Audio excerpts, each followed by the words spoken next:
Hey guys, Keaton from Keaton's Corner here. So as you can tell from the title of today's video, we're doing a little review on the Torque Slingshot from simpleshot.com. Alright guys, so this is the Torque Slingshot from simpleshot.com. You can see that's the little logo there. I just got this slingshot about a week ago, and I've been shooting it about every day. I actually went up on the hill and looked for some squirrels with it, but with no luck. I got the idea for this slingshot from a channel called Fowler's Makery and Mischief. He did a 30-day survival challenge in Texas, and in one of his episodes he used this slingshot to kill not only a rattlesnake but also a possum. I really like this model because of its small. It's like a bit more compact, good for everyday carry.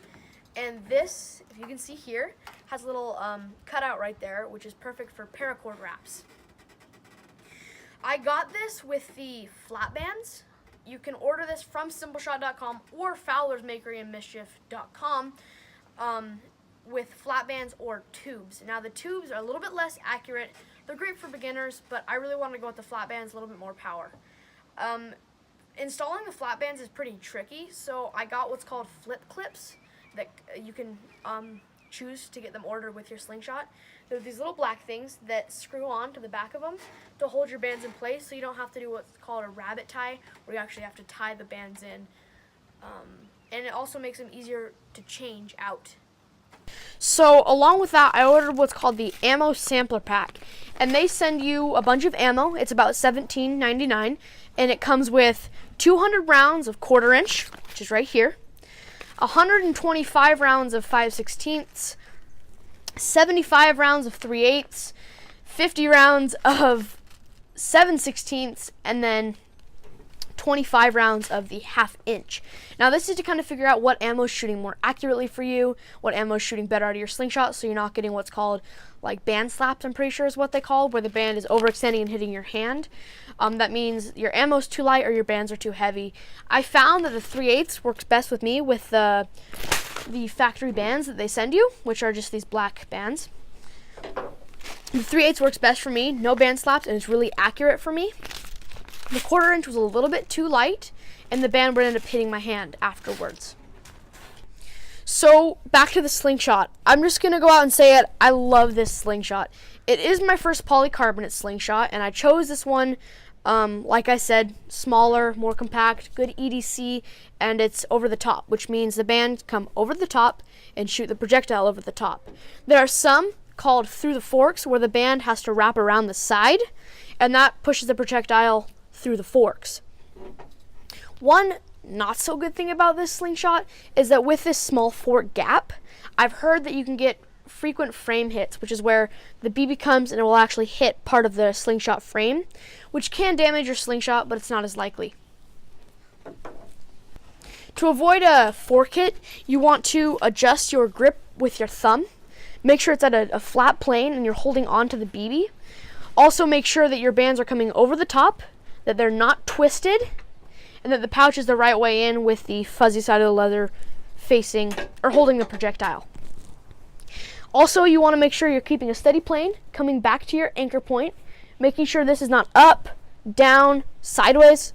That'll lead to more frequent frame hits, which can actually crack your slingshot. So you want to make sure that the ammo is inside the circle of your pouch. In the end, it should look like this, where you can see the steel ball in the circle. Also, you want to make sure that your pouch on both sides is even. If it's uneven, the ball will fly in a weird angle. Lastly, you want to make sure your fingers are not in front of the steel ball, because it'll make it so the shot has to come over your finger. That'll throw off your shot tremendously. You want to make sure that you're only gripping the ball with your thumb here, and then this part of your index finger on the ball only. Also, with these bands, don't shoot rocks out of them. These are not made for rocks. You can buy special rock shooting bands, but don't shoot rocks out of just your plain bands. And now we're going to shoot. So you want to make sure that your feet are pointed towards your target. In this case, my target is that big green target. It's an archery target. You want to make sure you're holding your slingshot right. You're going to wrap your index finger above that frame and balance it with your thumb on this frame. Make sure you're gripping it right. Now you want to find a good anchor point, putting your thumb wherever you feel comfortable. I'm going to do 2 shots of 3/8 inch steel at the big green target. Shot number 1. To reload, just follow the same steps. Make sure the steel ball is in the correct spot and that you're gripping it right.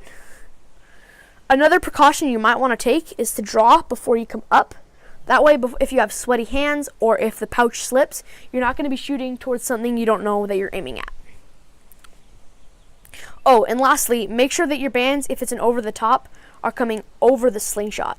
If you pull it out, that can damage your slingshot and it'll make the bands to slip, which you can actually punch yourself in the face.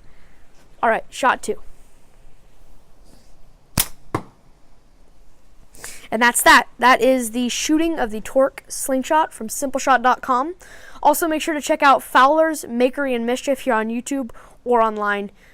He's done some really cool videos that led me to slingshots and hunting with slingshots. Thank you guys so much for watching, and I'll see you guys next time.